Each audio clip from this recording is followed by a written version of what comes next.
He gave her a room and job out of pity, then caught himself waiting at the window for her to come home. New Mexico. Territory, 1875. He watched her pause at the well, muscles shifting under the strain as she pulled the rope hand over hand.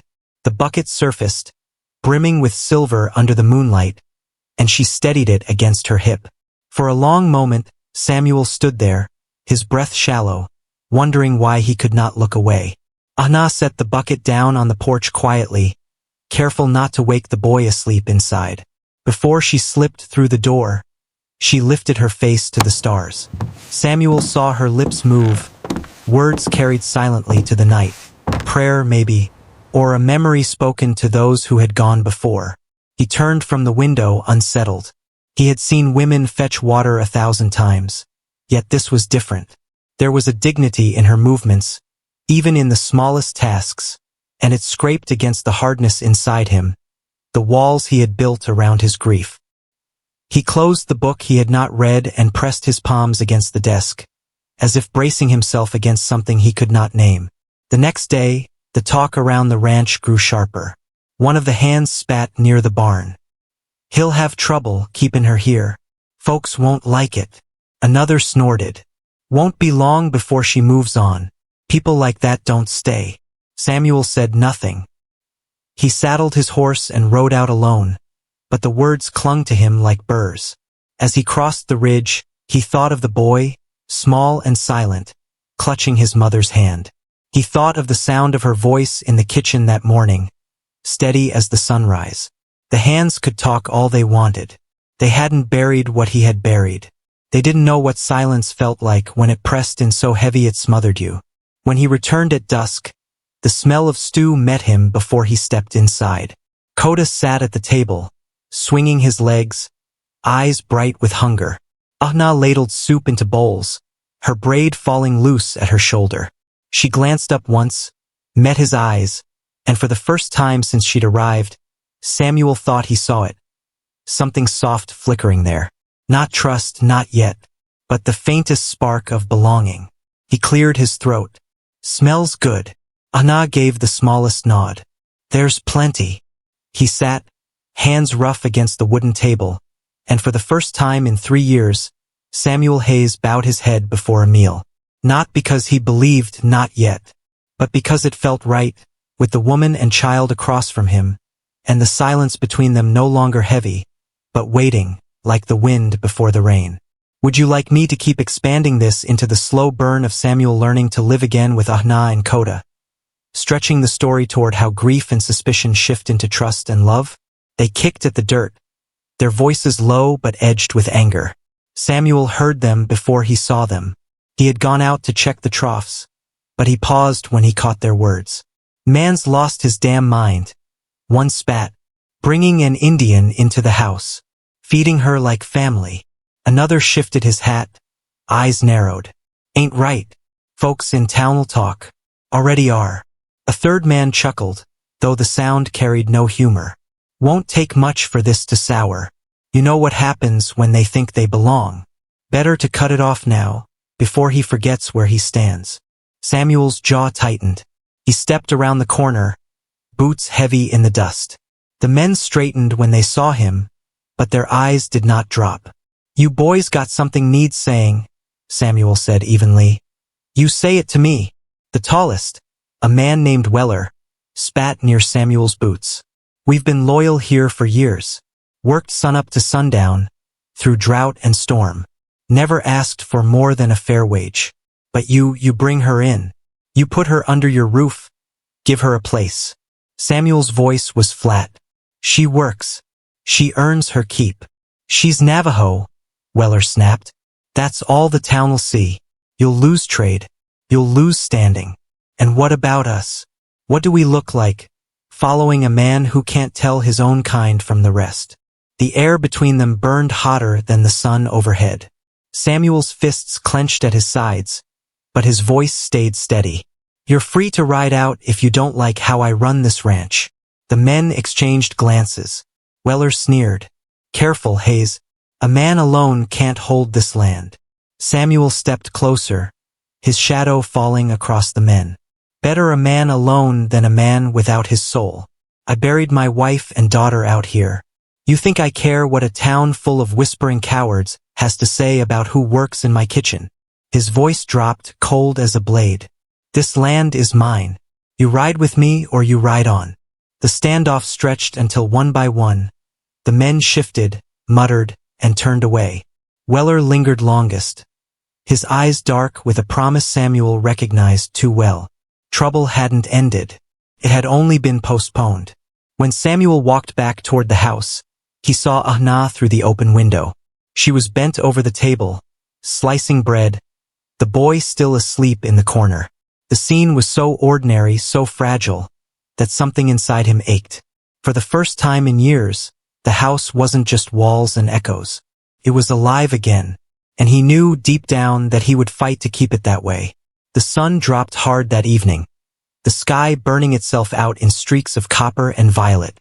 The men were quiet at supper, but it was the kind of quiet that carried more weight than words.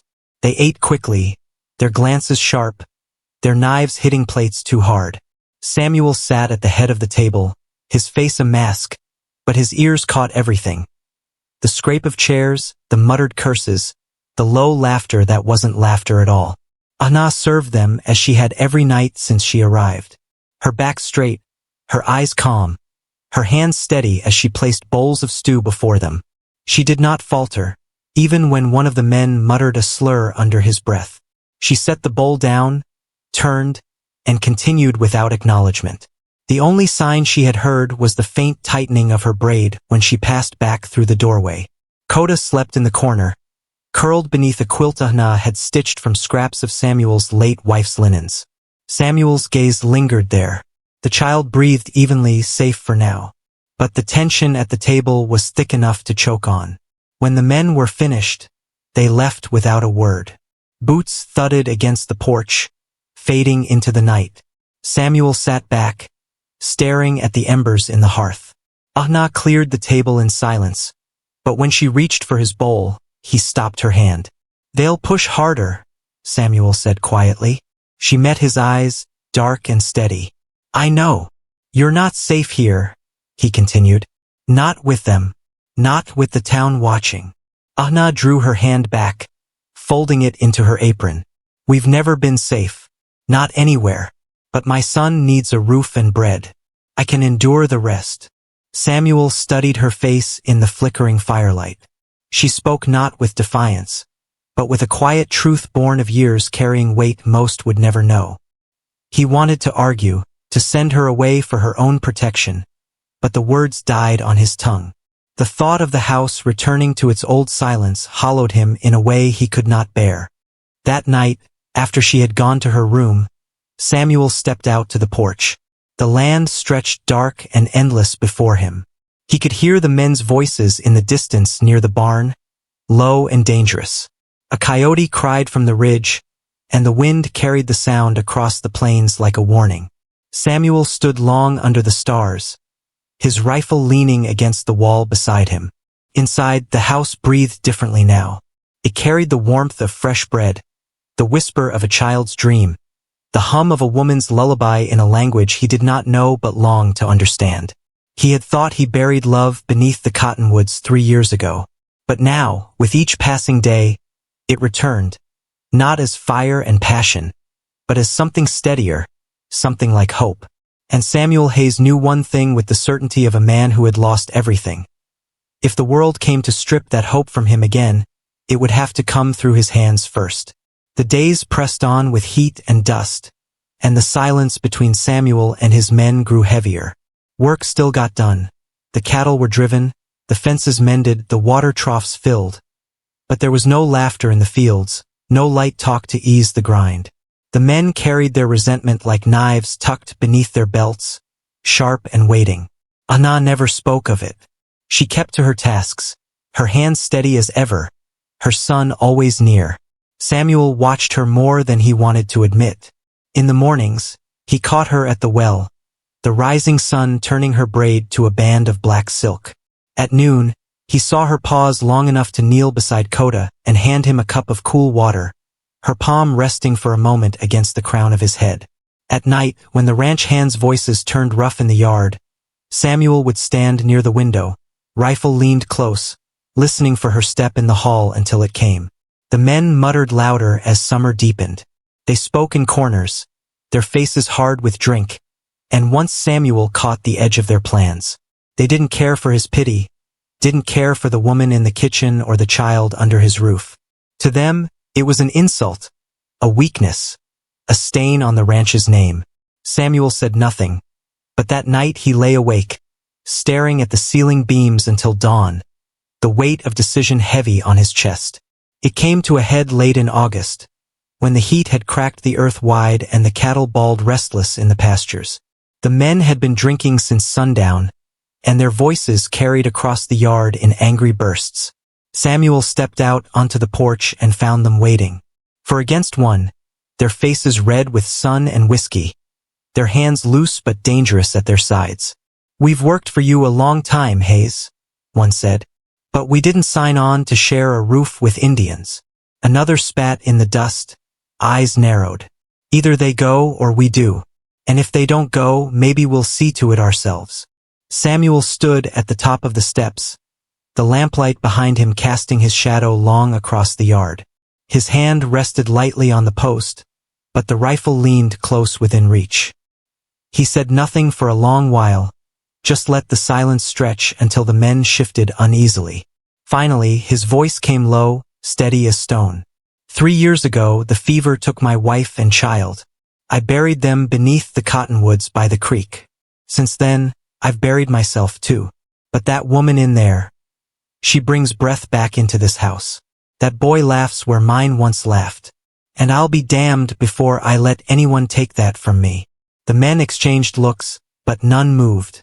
The night pressed in around them, the coyotes howling from the ridge, the wind stirring dust across their boots. Samuel stepped down one stair, his eyes never leaving theirs. "You want your pay, take it in the morning. But if you aim to raise a hand against them, you best bring more than 4 men and whiskey to do it. Because I'll put you in the ground before I see them harmed." The words hung in the air, heavy and final. For a long breath no one spoke. Then one of the men muttered a curse and turned, stomping off into the dark. The others followed, grumbling, spitting, their shapes fading into the barn shadows. Samuel remained where he stood until the night swallowed their voices. Only then did he turn back toward the house. Ahna was in the doorway, her face half lit by the lantern. She had heard every word. Her eyes met his, calm and steady, but softer now, carrying something unspoken. Behind her, Koda stirred in his sleep, the small rise and fall of his chest a fragile reminder of what was at stake.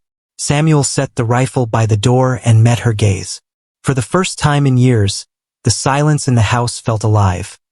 Not empty, not grieving, but alive, like the earth itself holding its breath for whatever would come next. Samuel saddled in a frenzy, his hands moving with a speed that belonged not to reason but to desperation. The lantern light swung wild as he hauled the cinch strap, teeth gritted, sweat burning down his temples though the night was cold. Behind him, Ahna appeared barefoot in the dirt, clutching the blue coat tight against her chest. Her hair was loose, her breath ragged, but her eyes were fire. "I'm coming," she said. Samuel stopped, rifle already slung, hand gripping the reins. "No, you'll slow me." "I will not," she snapped, stepping closer. "He is my son. I ride, or you shoot me here." For a heartbeat, their eyes locked, both unyielding. Then Samuel shoved a second saddle onto a bay mare and swung her up with a force that startled the horse. In the next instant, they were riding, hoofs pounding through the night, the trail lit only by stars and the dying glow of lanterns left behind. The tracks cut sharp through the dust, fresh, leading south into the low country. The air was dry, the wind against them fierce. Coyotes yipped from the ridges, their cries swallowed by the thunder of pursuit. Samuel bent low, his eyes trained on the ground. 3 men, he growled. Burke among them.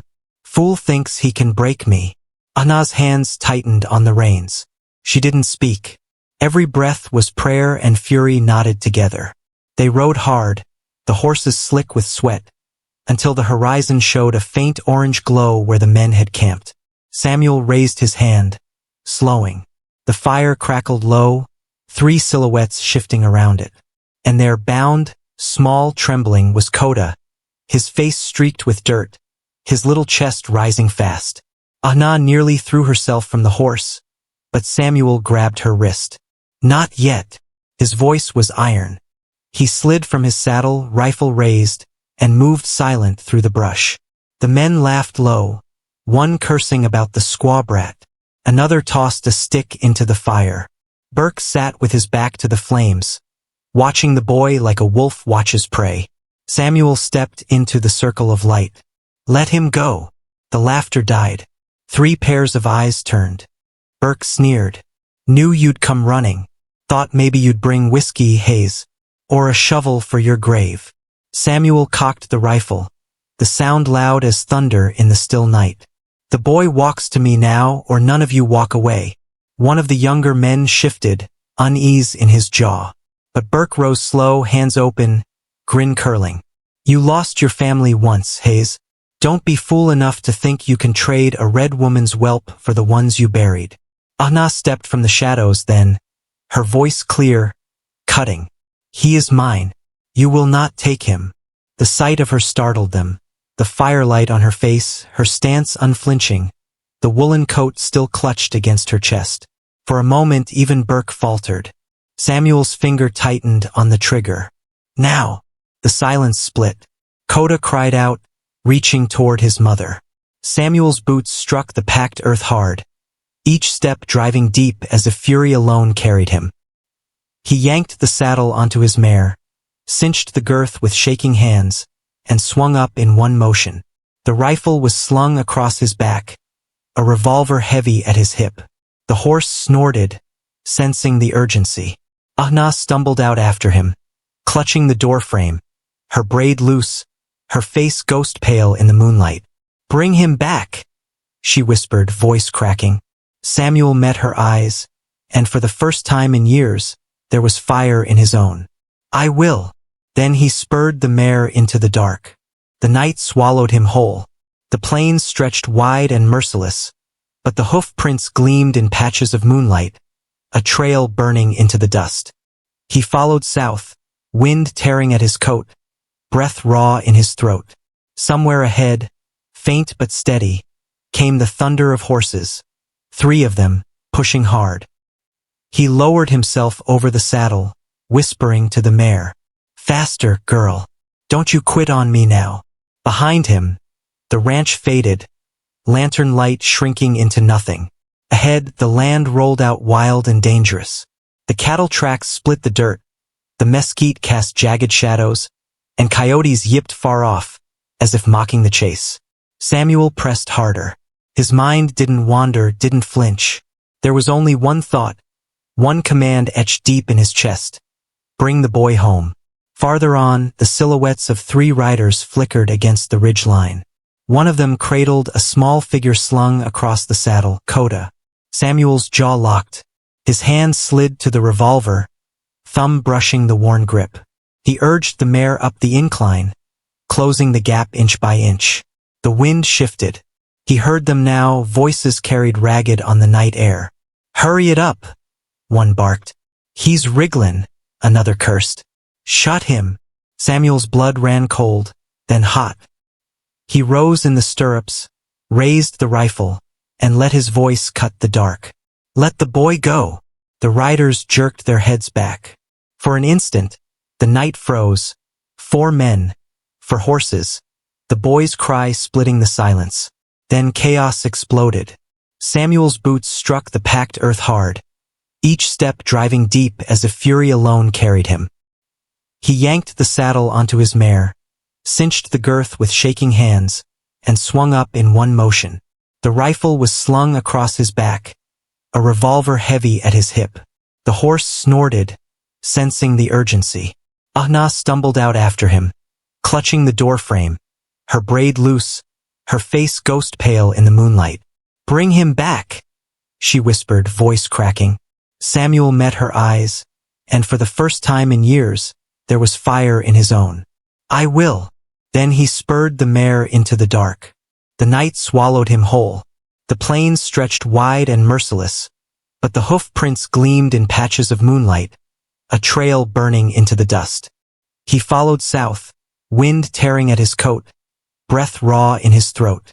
Somewhere ahead, faint but steady, came the thunder of horses, 3 of them, pushing hard.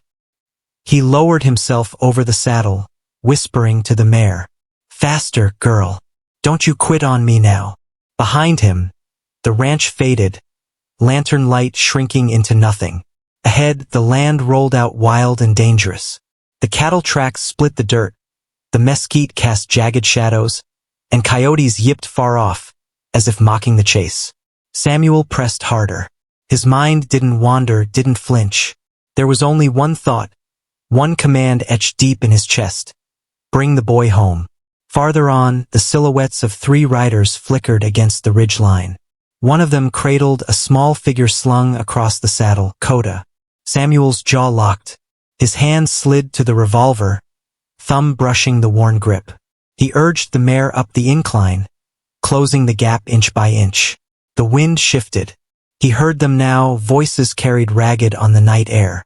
"Hurry it up," one barked. "He's wrigglin'," another cursed. "Shut him." Samuel's blood ran cold, then hot. He rose in the stirrups, raised the rifle, and let his voice cut the dark. "Let the boy go." The riders jerked their heads back. For an instant, the night froze. 4 men, for horses, the boy's cry splitting the silence. Then chaos exploded. Samuel's boots struck the packed earth hard, each step driving deep as if fury alone carried him. He yanked the saddle onto his mare, cinched the girth with shaking hands, and swung up in one motion. The rifle was slung across his back, a revolver heavy at his hip. The horse snorted, sensing the urgency. Ahna stumbled out after him, clutching the doorframe, her braid loose, her face ghost pale in the moonlight. "Bring him back," she whispered, voice cracking. Samuel met her eyes, and for the first time in years, there was fire in his own. "I will." Then he spurred the mare into the dark. The night swallowed him whole.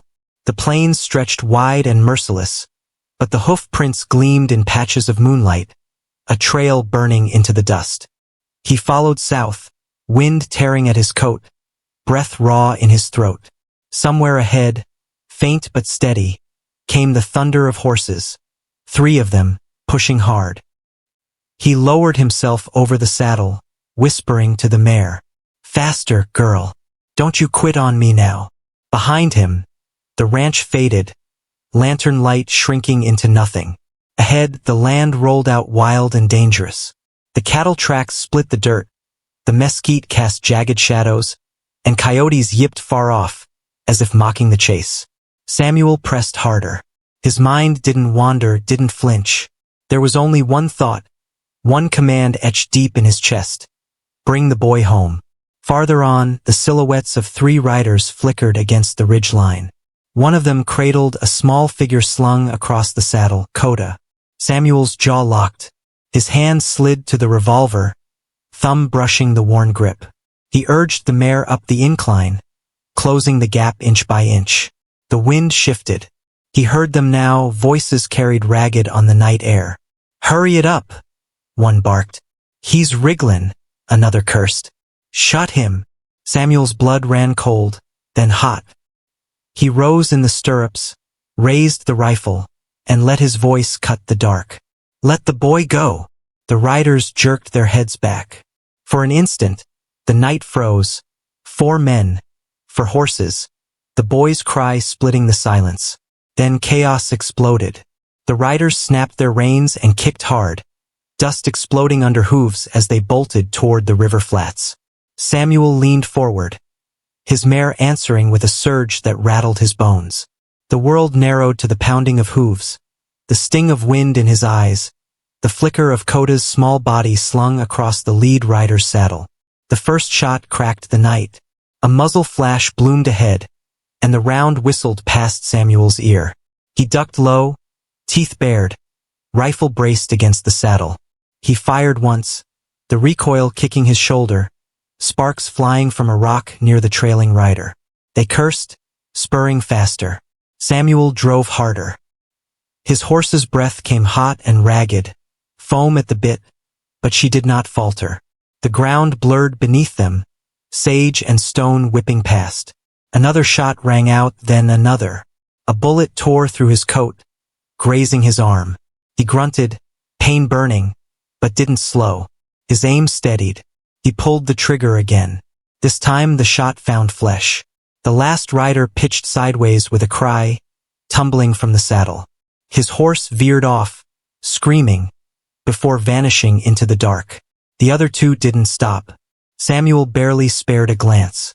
His eyes stayed fixed on Coda, who now stirred and kicked weakly against the ropes binding him. The trail dipped toward the dry riverbed. The riders thundered down the slope, hooves striking stone, sparks flying. Samuel followed, grit filling his teeth, the rifle clutched tight. The moon cast everything in silver, jagged shadows turning the land into a maze. He fired again, the shot ricocheting off stone, but it was enough to scatter them wide. The one with Coda cursed and veered left, trying to break away. Samuel chose him. He leaned low, urged his mare on, and closed the gap.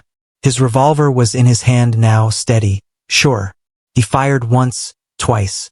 The second shot struck the thief's shoulder. The man howled, reeling in the saddle, clutching the boy tighter. Samuel didn't hesitate. He launched himself off his horse, colliding with the rider. The two men crashed to the ground in a storm of dust, fists, and fury. The revolver skittered away. Samuel slammed his elbow into the man's jaw, wrenched at the ropes binding Coda.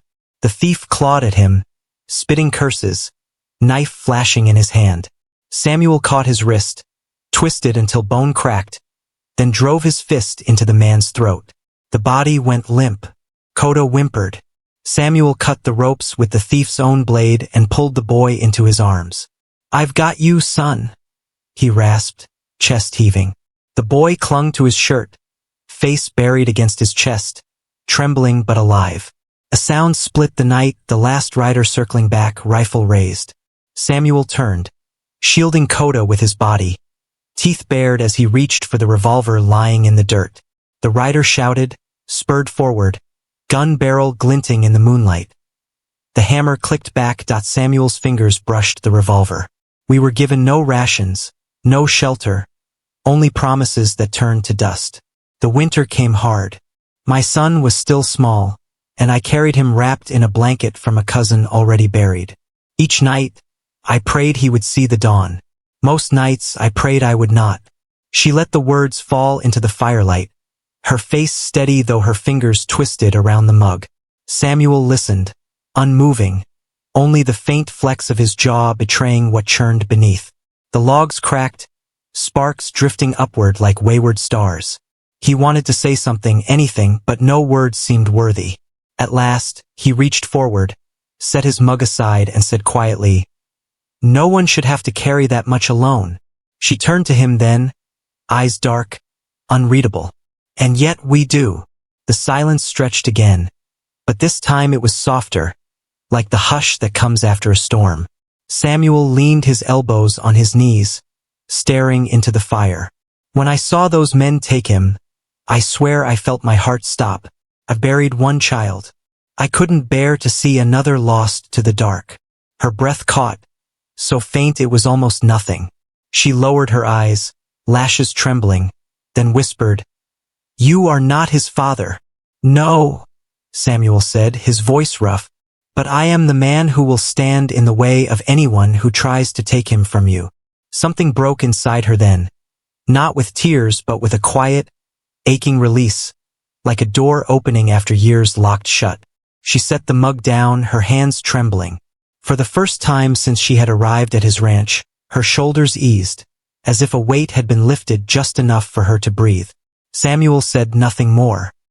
He only sat there, the firelight soft on his weathered face, the night holding its breath around them. Upstairs, Coda shifted in his sleep, safe under the roof of a man who had chosen to fight for him. And for the first time in a long time, Aliana allowed herself to believe they might belong. Morning crept over the plains with a pale gold light, the kind that softened the edges of even the hardest earth. The roosters crowed somewhere near the barn, and the cattle began to stir, their low calls carrying through the chill air. Samuel was already awake, as always, but instead of his usual silence, there was a pull in his chest that led him to the back room before the workday began. Coda still slept, one arm flung across the blanket, his breathing steady. Ahiana sat near the window, her hair unbraided, eyes distant as the dawn widened outside. She turned when she sensed him, but she did not rise. For once, she did not look guarded. She looked tired in the way only someone who had fought too long without rest could be. "I'll take the herd out," Samuel said softly, careful not to wake the boy. "The men will follow." She nodded, brushing a strand of hair from her face. "And I will tend the house." Samuel hesitated, hand on the doorframe. He wanted to say more, but words felt clumsy in his mouth. He settled for, "If anyone gives you trouble, you tell me. You don't answer to them." Something flickered in her eyes, almost disbelief, then softened into something else. Something she wasn't ready to name. "I will." The day rolled forward with its usual demands. Samuel rode out with the hands, the dust rising beneath the hooves, but the weight of last night lingered. Every time he glanced back toward the ranch house, he saw the window of the back room in his mind, saw her sitting there with the dawn on her face. Inside, Ahiana moved through her tasks, kneading dough, scrubbing the wash, sweeping the dirt tracked in by boots. But her hands were not as restless as before. She paused now and then, looking out across the land that stretched endless and fierce, and for the first time since she had arrived, she felt a quiet thread of safety tying her here. By noon, Coda was chasing a chicken in the yard, his laughter bright against the open sky. Samuel heard it as he returned from the fields, and the sound pulled him to a halt. It was a sound he hadn't realized he missed, the easy, unguarded laughter of a child. He stood there for a long moment, reins slack in his hand, watching the boy run with his arms outstretched, his mother calling after him in her lilting tongue. When Ahiana looked up and caught Samuel watching, neither of them turned away. There was no shame in it now, no defense. Only a quiet recognition that something unspoken was building between them, something neither had chosen, but both were beginning to accept. That night, when the house fell into stillness again, Samuel found himself lingering by the window, not because he was waiting, but because he no longer felt entirely alone in the dark. The mare flicked her ears when Samuel approached, sensing the weight in his step. He ran a hand down her neck, his palm rough, the touch steady though his chest carried a storm. He whispered to her the way he always had. Low words meant more for himself than the animal. The smell of hay and leather filled the air, grounding him in something older than laws and orders. Behind him, the barn door creaked. Ayanna stepped inside, shawl wrapped tight against the chill. She watched him for a moment before speaking. "They will come back," she said softly. Samuel kept his eyes on the mare. "I know. And if they take him," her voice caught, then steadied, iron beneath it. "They will not take him." He turned then, meeting her gaze in the half-light. There was no fear in her eyes now, only a sharpness that reminded him of the land itself, scarred, weathered, but unyielding. He stepped closer, lowering his voice. "If they come for you, for him, they'll have to step over me first." For the first time since she arrived, her shoulders dropped, the tension loosening just enough to show her weariness. "I have buried too much already," she whispered. "I cannot bury him too." "You won't," Samuel said. His hand brushed hers, not in comfort but in vow. That night the ranch did not sleep. Every lantern was doused early, every door barred. The men who remained sharpened knives, checked cartridges, whispered arguments in the shadows. Some muttered they should run south before the army returned. Others said nothing, eyes glinting with quiet resolve. In the kitchen, Ayanna packed small bundles of food, her fingers quick, precise, as if she'd done it before. Samuel entered, saw what she was doing, and shook his head. "No," he said. "We don't run." She looked up sharply. "You don't know them. They do not ask twice." "I know men like them," he replied. "I've fought beside them, and I've buried friends because of them. But this is my land. They ride in here, they'll find out what it costs." Silence stretched between them, broken only by the crackle of the fire. Then she stepped forward and set one of the bundles down hard on the table. "Then if we stay together." Samuel's throat tightened.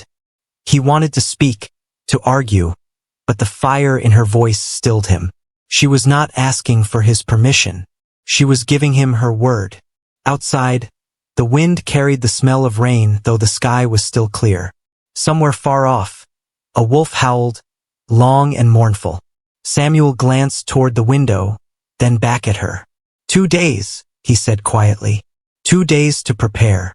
The next morning broke with a copper sky, the kind that warned of storms even when the air stayed dry. Samuel rose before the sun, boots crunching against the dirt as he walked the fence line. He checked every post, every latch, every stretch of wire. He wasn't just looking for breaks.